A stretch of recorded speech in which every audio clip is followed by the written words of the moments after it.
مصداق بنا دے۔ اور حضور شرف سنت مظہر اعلیٰ حضرت جن کا 8 محرم الحرام کو عرس ہونا ہے اور آپ لوگوں کو اس میں حصہ لینا ہے، لیکن یاد رکھنا کہ حصہ ٹناٹن سنی صحیح عقیدہ ہی کو لینا ہے۔ ہاں، گھال میل اور وہابیوں دیوبندیوں کے ساتھ اٹھک بیٹھک یہ چلنے والا نہیں ہے۔ یہ ہم کیا چلائیں گے جب حضور نے اسے نہیں چلایا؟ ہم کیا چلائیں گے جب صحابہ نے اسے نہیں چلایا؟ ہم کون ہوتے ہیں چلانے والے جب غوث اعظم نے اسے نہیں چلایا، جب امام اعظم نے اسے نہیں چلایا، جب اعلیٰ حضرت نے اسے نہیں چلایا، شیر سنت نے اسے نہیں چلایا؟ گھال میل نہ چلا ہے نہ چلے گا۔ آپ نے ابھی تذکرہ امام علی مقام نعت و منقبت سنا ہے، سنے بھی اور سنتے بھی رہیں گے، اور میں دعا کرتا ہوں مولا تبارک و تعالیٰ آپ کو توفیق عطا فرمائے امام علی مقام کے تذکرے کو سننے کی۔ لیکن سبق لیا، کچھ اس سے فائدہ حاصل کیا، کچھ اس سے درس لیا، سالوں سال گزر گئے، امام علی مقام کا تذکرہ 10 دن تم سنتے رہے، کوئی چہرے پر، کوئی تمہارے سر پر جوں نہیں کی، تمہاری روش بدلی، تم نے تذکرہ امام علی مقام سے کیا سبق لیا، کیا درس لیا، کیا طریقہ سیکھا؟ یہی کہ وہابی کے ساتھ، خبیث کے ساتھ اٹھنا بیٹھنا، یہی کہ دیوبندی اگر پڑوسی ہو تو اس کے ساتھ گھال میل، اگر دیوبندی پڑوسی ہو تو عورتوں کا آنا جانا، یہ نہیں۔ اگر قسم ہے رب کعبہ کی، اگر تمہاری روش آج یہ رہی تو کل امام علی مقام کو کیا منہ دکھاؤ گے؟ اٹھو ذرا قرآن پاک اٹھا کر دیکھو، یہ میری بات نہیں ہے۔ ہاں، وہ ایمان والوں دوست نہ بنا، کیا تھا وہ آیت کریمہ؟ ہاں، نکالو آیت کریمہ، سورہ ممتحنہ، یاد کر لو۔ میں کوئی اپنے گھر کی بات نہیں، قرآن پاک کی بات ہے۔ مانو گے تو نور و نجات پاؤ گے، اور نہیں مانو گے، قرآن پاک کی آیت ہے، یا ایھا، اعوذ باللہ من الشیطان الرجیم، یا ایھا الذین آمنوا لا تتخذوا عدوی وعدوکم اولیاء۔ اے ایمان والو، میرے دشمنوں اور اپنے دشمنوں کو دوست نہ بناؤ، دوست نہ بناؤ۔ یہ میرے باپ کی بات ہے، یہ اس کا فرمان ہے جس نے تمہیں پیدا کیا ہے، یہ اس کا فرمان ہے جس نے تمہیں آنکھیں دی ہیں۔ وہ چاہے تو 1 منٹ کے اندر تمہیں اس دنیا سے فنا کر دے، وہ چاہے تمہیں کیا پوری دنیا کو فنا کر دے، اس کا فرمان ہے۔ لیکن اندھے بنے ہوئے ہو، کوڑھی بنے ہوئے ہو، بالکل ختم ہو چکی ہے تمہاری حس، مر چکا ہے تمہارا ضمیر۔ بناؤ دوست، چاہے یہاں پر، چاہے جے پور میں ملو، چاہے بمبئی میں ملو، لیکن یاد رکھنا، دھوکہ یہاں والوں کو دے سکتے ہو، دھوکہ رب کو نہیں دے سکتے، دھوکہ رب کے محبوب کو نہیں دے سکتے، دھوکہ یہاں دے سکتے ہو، قبر میں وہ مار پانے والی ہے، وہ مار پانے والی ہے، وہ مار پانے والی۔ تذکرہ حسین کریں گے، ذکر امام علی مقام کریں گے، اور جا کر وہابی کے ساتھ کھاؤ، دیوبندی کے ساتھ پیو۔ ارے وہ تمہارے نہ کھچڑے کے محتاج ہے، وہ نہ تمہاری سبیل کے محتاج ہے، وہ نہ تمہارے تذکرے کے محتاج ہے۔ دوسری آیت کریمہ نکالو، وہ والی جو آیت کریمہ ہے کہ اگر شیطان تمہیں دھوکہ دے دے گا، شیطان فلا تقعد بعد الذکری مع القوم الظالمین۔ دیکھ لو، قرآن پاک ہے، آج بس چند روزہ زندگی ہے، منہ میں زبان ہے، جو چاہو بول لو، جسم میں جان ہے، جو چاہو کر لو، لیکن بس چند روزہ زندگی ہے، چند روزہ زندگی ہے، جہاں نکلی سب گھاٹ پڑا رہ جاوے گا، جب لاکھ چلے گا بنجارا، سب کہانی سمجھ میں آ جائے گی، ساری دنیا داری سمجھ میں آ جائے گی، سارا کاروبار سمجھ میں آ جائے گا، سب سمجھ میں آ جائے گا، جتنی زندگی ہے جی لو۔ فرمایا گیا متاع قلیل، بہت تھوڑا تمہیں برسنا ہے۔ فرماتا رب پھر تو ہم تمہیں بتائیں گے، یہ خالی ایمان فرماتا ہے رب احسب الناس، کہ لوگ اس گھمنڈ میں ہیں، لوگوں نے یہ سمجھ لیا ہے کہ ہم وہابی کے ساتھ ملے، ایمان والا اپنے آپ کو کہے کافی ہے۔ رب فرما رہا ہے تم دیوبندی کے ساتھ ملو اور کہو ہم حسین والے ہیں، کافی ہے۔ رب فرما رہا ہے مفہوم پاک، تم اپنے آپ کو غیر مقلدوں کے ساتھ اٹھو بیٹھو، اہل خبیثوں کے ساتھ اٹھو بیٹھو اور کہو ہم ایمان والے، کافی ہے۔ نہیں، فرمایا میں ان کا امتحان لوں گا۔ یہ کون کہہ رہا ہے؟ کہ میں کہہ رہا ہوں؟ ہے؟ یہ خانقاہ حشمتیہ کی بات ہے؟ قرآن اٹھا کر دیکھو، رب کا فرمان اعلان کر رہا ہے، قرآن میں رب اعلان کر رہا ہے میں ان کی آزمائش کروں گا، میں ان کا امتحان لوں گا، اگر امتحان میں کامیاب ہو گئے تب جنت کے خواب دیکھنا، ورنہ جہنم کا ایندھن کوئی اور نہیں، لوگ اور پتھر ہی ہیں۔ الف لام میم احسب الناس ان يتركوا ان يقولوا آمنا وهم لا يفتنون۔ قرآن پاک کون سی آیت کریمہ ہے؟ سورہ عنکبوت ہے، 20واں پارہ ہے۔ رب فرماتا میں آزماؤں گا، سورہ وہ نکالو، نون نکالو جس کے اندر ہے سنرسلہ علی الخرطوم، فرما رہا ہے رب میں آزماؤں گا۔ ہاں، تمہارے دلوں کے اندر اگر بے حسی ہو چکی ہے، دل تمہارے سیاہ ہو چکے ہیں، کالے ہو چکے ہیں، اور اگر تمہیں اس سے بڑی اور کوئی کتاب ہے، بتاؤ مجھے اس سے بڑی کوئی کتاب ہے، اب اس کے بعد میں کہاں سے دلیل لاؤں؟ حضرت جبریل امین کو بلاؤں؟ میں کہاں سے دلیل لے کے آؤں؟ تمہاری بے حسی کو کہاں سے میں ختم کروں؟ لیکن تمہارے دل کالے ہو چکے ہیں، تم بے حس ہو چکے ہو، تمہارے سامنے تذکرہ کرنا ایسا ہو چکا ہے جیسے بھینس کے آگے بین بجانا، نہ کوئی تمہیں سنگن ہے، نہ کوئی تمہیں سمجھ ہے، نہ تمہیں اپنا طریقہ بدلنا ہے، نہ تمہیں اپنی روش بدلنا۔ سنو، شدت کی بات کرتے ہو، رب فرماتا، قرآن پاک ہے، کون سی سورہ ہے؟ سورہ قلم ہے نا؟ ہاں، سورہ قلم ہے۔ رب فرماتا ہے سَنُسِمُهُ عَلَى الْخُرْطُومِ، ہے سَنَسِمُهُ عَلَى الْخُرْطُومِ، کیا مطلب؟ رب فرماتا ہے میں حضور کا جو گستاخ ہے، جو حضور کا گستاخ ہے، میں اس کی سور جیسی تھوتنی پر داغ دوں گا۔ کون ہے یہ؟ رب۔ کون فرما رہا ہے یہ؟ حضور کے دشمن کے منہ کو کیا کہہ رہا؟ سور جیسی تھوتنی۔ یہ قرآن پاک ہے، اگر اسی کو بتا دیا جائے تو چہرے پیلے پڑ جائیں۔ ارے بڑی شدت کی بات کر رہے ہیں، ارے بڑی سنو، اگر اس کو مانو گے تو نور و نجات ہے، ورنہ ظلمت و ہلاکت تمہارا مقدر بن چکا، قیامت بہت قریب ہے۔ ایمان بچانا ویسا ہے کہ جیسے آنکھ پر انگارہ رکھنا آسان ہے لیکن ایمان بچانا سخت ہے۔ اپنی ایمان کو بچاؤ، اپنے عقیدے کو بچاؤ۔ اگر تذکرہ کر دیا، کیا فرما رہا رب؟ میں اس کی سور جیسی تھوتنی پر۔ کون؟ ولید ابن مغیرہ۔ کیا کہا تھا اس نے؟ صرف ایک بار حضور کو مجنون کہا تھا، معاذ اللہ، کہو معاذ اللہ۔ 10 آیت قرآن پاک میں رب نے بیان فرمائے، اسی کے اندر تذکرہ کرتے کرتے یہ ہے، یہ ہے، اور اسی کے آگے بیان کیا کہ ولید ابن مغیرہ نطفہ ناتحقیق سے یعنی کہ حرامی ہے۔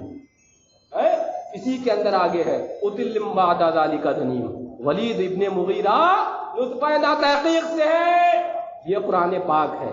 لطفہ ناتحقیق کا مطلب ولید ابن مغیرہ حرامی ہے۔ کون ہے؟ تمہارے منہ سے کیوں نکل لیا؟ کون ہے؟ رب کہے ولید ابن مغیرہ لطفہ ناتحقیق سے ہے یعنی حرامی ہے، تو تم بولو کیا ہے؟ تو وہابی کون ہے؟ دیوبندی کون ہے؟ یہ ہماری بات ہے۔ اچھا، اب کہو کہ مسجد کے اندر حرامی حضرت نے کہلوایا، تو حضرت نے نہیں کہلوایا۔ مسجد کے اندر گستاخ رسول کو نطفہ ناتحقیق سے کہنا یہ رب کی بات ہے۔ تراویح میں سنتے ہو اسے۔ ابھی اگر میں اس آیت کو پڑھوں تو جمعے میں یہی ہوگی، عبادت بھی ہو رہی ہے اور نماز بھی ہو رہی ہے، تو پتا کیا چلا کہ نبی کے گستاخ کو برا کہنا یہ عبادت ہے، یہ نیکی ہے عبادت۔ اس لیے کہ اس سے بڑی عبادت کیا ہوگی جو رب نے کری، اور ہم رب کی سنت کو ادا کر رہے ہیں، اس سے بڑی عبادت کیا ہوگی؟ لیکن کیا ہے، تمہارے دل مر چکے ہیں، تمہارا احساس ختم ہو چکا ہے، تمہارے اندر سے حلاوت ایمانی جا چکی ہے، تمہارے اندر سے دنیا داری آ چکی ہے۔ اب تمہارے پاس اگر قرآن پاک کی دلیل بھی کوئی لے کے آئے اور پھر بھی تمہارے اندر، تمہارے دماغ میں جو نہ ریگے، تمہارے سر پر جو نہ ریگے، تو اب سوچ لینا کہ دل سیاہ ہو چکی ہے، پھر سوچ لینا کہ ہماری حس مر چکی ہے، پھر سوچ لینا ہم ایمان میں کتنے نیچے درجے پہ جا چکے ہیں، پھر سوچ لینا کہ اضافے ایمان پر بھی ہیں ہم،